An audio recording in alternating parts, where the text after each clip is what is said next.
സിനിമയിൽ പ്രേം നസീർ പാടി അഭിനയിക്കുമ്പോൾ മിക്ക പാട്ടുകളും പാടിയിരുന്നത് യേശുദാസാണ്. അത്രയും യോജിച്ചൊരു ശബ്ദമാണ് യേശുദാസിൻ്റെ. എന്നാൽ പ്രേം നസീറാണ് ആ പാട്ടുകൾ പാടുന്നത് എന്നുള്ള തോന്നലുണ്ടായിട്ടുണ്ട്. കുറേ കാലത്തിന് ശേഷം അതേ രീതിയിൽ യേശുദാസിന് പാട്ടിന് ചുണ്ടനക്കുമ്പോഴും അതിമനോഹരമായിട്ട് അഭിനയിച്ചത് മോഹൻലാലാണെന്ന് പറഞ്ഞിരുന്നു.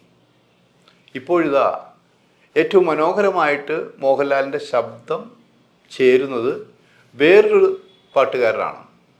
ആ പാട്ടുകാരെക്കുറിച്ചാണ് ഇന്നത്തെ വീഡിയോ. ഫിലിം പ്ലസിലേക്ക് എല്ലാവർക്കും സ്വാഗതം.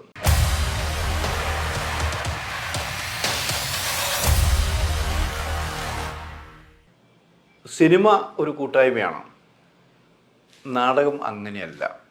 അതിൻ്റെ റിസൾട്ട് ഓൺ ദ സ്പോട്ടിൽ സ്റ്റേജിൽ കളിക്കുമ്പോൾ പ്രേക്ഷകരിൽ നിന്ന് കിട്ടും. ഇപ്പോൾ സിനിമയിൽ പാട്ട് പാടുന്നത് ഗായകർ, ഗായികമാർ, അത് ഒരുമിച്ച് അഭിനയിക്കുന്നത് നടന്മാരാണ്. എന്നാൽ യേശുദാസ് പാടുമ്പോൾ കൂടുതൽ പ്രേം നസീറിന് വേണ്ടിയിട്ടുള്ളതാണ് പാടുന്നത്. ആ പ്രേം നസീർ ചുണ്ടനക്കുമ്പോൾ അത് യേശുദാസാണോ പാടുന്നത്, പ്രേം നസീറാണോ പാടുന്നത് എന്നൊരു സംശയം വന്നിരുന്നു.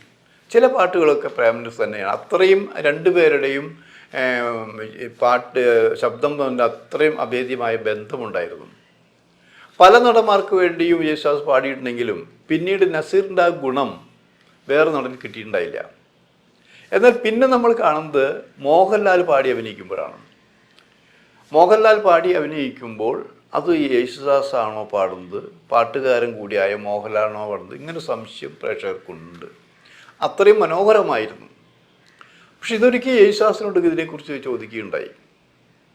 ഈ ദാസേട്ടൻ്റെ പാട്ടുകൊണ്ടാണ് മോഹൻലാൽ രക്ഷപ്പെട്ടതല്ലേ എന്ന് ചോദിക്കുമ്പോൾ മോഹൻലാലിനെ കുറിച്ച് യേശുദാസിൻ്റെ അഭിപ്രായം അങ്ങനെയല്ല. ഞാൻ പാടുന്നു, മോഹൻലാൽ അഭിനയിക്കുന്നു. മോഹൻലാലിനെ സംബന്ധിച്ച് ഒരു സീനിൽ അഭിനയിക്കുമ്പോഴും വെറും സംവിധായകൻ്റെ നിർദ്ദേശം അനുസരിച്ച് മാത്രമല്ല അദ്ദേഹം അത് ചെയ്യുന്നത്. ആ സീൻ നന്നാവാൻ വേണ്ടി, മറ്റുള്ളൊരു സീൻ നന്നാവാൻ വേണ്ടി കുറേ വർക്ക് അദ്ദേഹം ചെയ്യും. ഇപ്പോൾ ഞാൻ പാടുമ്പോൾ എൻ്റെ പാട്ടിനേക്കാൾ മനോഹരമായി അയാൾ ചുണ്ടനയ്ക്കെന്ന് തോന്നാറുണ്ട്. അത് തന്നെ മോഹൻലാൽ തന്നെ പാടിയതെന്ന് പറയുന്നവരുണ്ട്. അപ്പോൾ ഞങ്ങളുടെ പ്രസക്തി പോയി, ഞങ്ങൾ പാട്ടുകാരുടെ പ്രസക്തി പോയി അങ്ങനെ പറയുമ്പോൾ അത്രയും ഒറിജിനാലിറ്റി മോഹൻലാലിൽ നിന്ന് കിട്ടിയിരുന്നു. പിന്നെ ഇതൊരു ദിവസം കൊണ്ട് ആയതല്ല. ഞാൻ കഷ്ടപ്പെട്ടാണ് ഈ രംഗത്ത് വന്നത്. മോഹൻലാലും കഷ്ടപ്പെട്ടാണ് രംഗത്ത് വന്നത്. അവനെ കഷ്ടപ്പെട്ട് വന്നവർക്ക് ഒരു ഐഡൻറ്റിറ്റി എന്തായാലും കിട്ടിയിരിക്കും. അല്ലാണ്ട് ഒരു ദിവസം കൊണ്ട് എനിക്ക് സൂപ്പറാവണമെന്ന് പറഞ്ഞു വന്നാൽ അതിലൊരു ഞാൻ സമ്മതിച്ചു കൊടുക്കാൻ തയ്യാറില്ല. പിന്നെ എൻ്റെ പാട്ട് കൊണ്ടാണ് മോഹൻലാലിൻ്റെ സീൻ നന്നായത്, അല്ലെങ്കിൽ മോഹൻലാലിൻ്റെ അഭിനയം കൊണ്ടാണ് എൻ്റെ പാട്ട് നന്നായത് എന്നൊക്കെ ഒരു തർക്കം വരുന്നുണ്ട്. അതൊരു പക്ഷേ ഞങ്ങളെ തമ്മിൽ അടുപ്പിക്കാൻ വേണ്ടിയിട്ടായിരിക്കും. ആ വേല മനസ്സിലിരിക്കട്ടെ എന്ന് ചിരിച്ചുകൊണ്ടും ദാസേട്ടൻ പറഞ്ഞിട്ടുണ്ട്. അപ്പോൾ അത് ദാസേട്ടൻ പറയാനുള്ളത്, കഴിവുകൾ പലർക്കും പല രീതിയിൽ തന്നെയാണ്. എൻ്റെ പാട്ട് നന്നായി എന്ന് പറയുമ്പോഴും അത് മോഹൻലാൽ നന്നായി അഭിനയിച്ചു എന്ന് പറയുമ്പോഴും ഇത് രണ്ടും കൂടി ചേരുമ്പോഴാണ് ഒരു മനോഹരമാകുന്നത്. അത് ഞങ്ങൾ പറഞ്ഞാൽ പോരാ, പ്രേക്ഷകരാണ് സിനിമ കാണുന്നതും കേൾക്കുന്നതും. അവർ പറയണം, അവർ ഓക്കെ എന്ന് പറയുമ്പോഴാണ് അത് ഹിറ്റായി മാറുന്നത്. ഇത് പലർക്കും അറിയാം, എന്നാൽ ആരും അങ്ങനെ പെട്ടെന്ന് സമ്മതിച്ചു കൊടുക്കാൻ തയ്യാറില്ല. എൻ്റെ പാട്ടുകളെ കുറിച്ച് പറയുമ്പോൾ മോഹൻലാൽ തന്നെ നേരിട്ട് വിളിച്ചു, ദാസേട്ടാ ഈ പടത്തിലെ പാട്ട് എനിക്ക് വേണ്ടി പാടേണ്ടത് ദാസേട്ടനാണ് എന്ന് പറയുമ്പോൾ ഞാൻ ഒഴിഞ്ഞു മാറിയിട്ടില്ല. കാരണം ആ പടത്തിൽ മോഹൻലാലിൻ്റെ ശബ്ദവുമായി ഏറ്റവും ഇഴുകിച്ചേർന്ന് പോകുന്നത് എൻ്റെ പാട്ടുകളാണെന്ന് തോന്നിയാൽ അതൊരു വിജയം തന്നെയല്ലേ. പക്ഷെ ഇങ്ങനെ പറയുമ്പോഴും നമുക്ക് വേറൊരു കാര്യം നമ്മൾ ആലോചിക്കണം. പലരും പറയുന്നത് മാത്രമല്ല, ഈ ഞങ്ങളെപ്പോലുള്ളവർക്കും തോന്നിയ ചില കാര്യങ്ങളുണ്ട്. മോഹൻലാലിൻ്റെ ശബ്ദം ഏറ്റവും യോജിച്ചു പോകുന്നത് മറ്റൊരു ഗായകനാണ്, MG ശ്രീകുമാർ.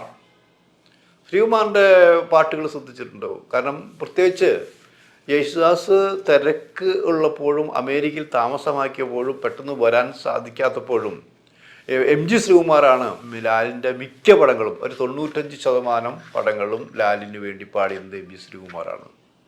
ഇപ്പോൾ പ്രിയൻ്റെ ചിത്രം തന്നെ എടുക്കുക. ചിത്രം ഇത്രയും പാട്ടുകളുണ്ട്. ആ പാട്ടൊക്കെ മോഹൻലാലിന് വേണ്ടി പാടിയത് ആരാ? ശ്രീകുമാറാണ്. പ്രിയൻ്റെ മിക്ക പടങ്ങൾ, പ്രിയൻ്റെ മാത്രമല്ല പല പടം ബിയുടെ പടങ്ങൾ, ഇങ്ങനെ വലിയ 2-3 തലമുറയിൽപ്പെട്ട സംവിധായകരെ മിക്ക പാട്ടുകളും പാടിയിട്ടുള്ളത് ശ്രീകുട്ടൻ എന്ന് ഞങ്ങൾ പറയും, MG ശ്രീകുമാറാണത്. അതെന്തോ ഇപ്പം കിരീടം തന്നെ എടുക്കുക. കിരീടത്തിൽ ആ പാട്ട് പാടിയത് പലരും നാഷണൽ അവാർഡ് കിട്ടിയതാണ് ശ്രീകുമാറിന്. പക്ഷെ ആ പാട്ട് പാടിയത് യേശുദാസാണ് എന്ന് പോലും പറഞ്ഞവരുണ്ട്. പക്ഷേ അത് പാടിയത് ശ്രീകുമാറല്ലേ. ഹിസ് ഹൈനസ് എടുക്കുക, അതിൽ ക്ലാസിക് ടൈപ്പ് പാട്ടുകളുണ്ട്. അത് മനോഹരമായിട്ട് ലാൽ അഭിനയിച്ചു. അപ്പം അത് കണ്ട് പ്രിയൻ തന്നെ ഇരിക്കുക, പ്രിയനും മോഹൻലാലും MG ശ്രീകുമാർ ഇരിക്കുന്ന ഒരു അറിയുണ്ടായി. ആ പാട്ട് ഇങ്ങനെ എടുക്കുമ്പോൾ അതിന് കട്ടായിട്ട് എടുക്കേണ്ടി വരും, അല്ലെങ്കിൽ ക്ലോസപ്പിലായിട്ട് എടുക്കേണ്ടി വരും. ഒറ്റ ടേക്കിൽ എടുക്കാൻ ബുദ്ധിമുട്ടാണ്. അങ്ങനെ ചർച്ച വന്നപ്പോൾ ലാൽ ഇതെല്ലാം അങ്ങനെ കേട്ടിരിക്കുന്നുണ്ട്. ശ്രീകുമാറും ശ്രദ്ധിക്കുന്നുണ്ട് ലാലിനെ, പ്രിയനും ശ്രദ്ധിക്കുന്നുണ്ട്. അപ്പം അങ്ങനെ ലാൽ പറഞ്ഞു, ഒറ്റ ടേക്കിൽ എടുക്കുന്നതുകൊണ്ട് കുഴപ്പമൊന്നുമില്ല, പക്ഷെ അത് ക്ലോസപ്പിൽ എടുക്കുന്നത് നന്നായിരിക്കുക എന്ന് പറയും. അങ്ങനെ ക്ലോസപ്പിൽ എടുക്കണമെങ്കിൽ അത്രയും മനോഹരമായിട്ട് അത് അഭിനയിക്കണം, ആ പാട്ട് അത്ര ഹൃദ്യമാക്കണം, കാണാതെ പഠിച്ചിരിക്കണം. ഒരു പ്രത്യേക കഴിവുള്ളവർക്ക് പറ്റുള്ളൂ. അപ്പം അങ്ങനെ ആ പാട്ട് പഠിച്ച് അതിൻ്റെ സീക്വൻസ് ഓർമ്മപ്പെടുത്തിക്കൊണ്ട് ഓർമ്മയിൽ നിന്നുകൊണ്ട് മിക്ക പാട്ടുകളും, ക്ലാസിക് ടൈപ്പുള്ള മിക്ക പാട്ടുകളും ഒറ്റ ടേക്കിൽ തന്നെയാണ് എടുത്തിട്ടുള്ളത്. അതിന് മോഹൻലാൽ പ്രത്യേക ഒരു ട്രെയിനിങ് തന്നെ ഉണ്ടായി എന്നുള്ളതാണ്. അപ്പോൾ പാട്ടുകൾ നമുക്ക് കാണാം, അത് കേൾക്കാം, അഭിനയിക്കുന്നത് കാണാം, രസിക്കും. അപ്പോൾ രസിക്കുമ്പോൾ ഇതിൻ്റെ പുറകിൽ കുറേ പ്രശ്നങ്ങളുണ്ട്, കുറേ ത്യാഗങ്ങളുണ്ട്.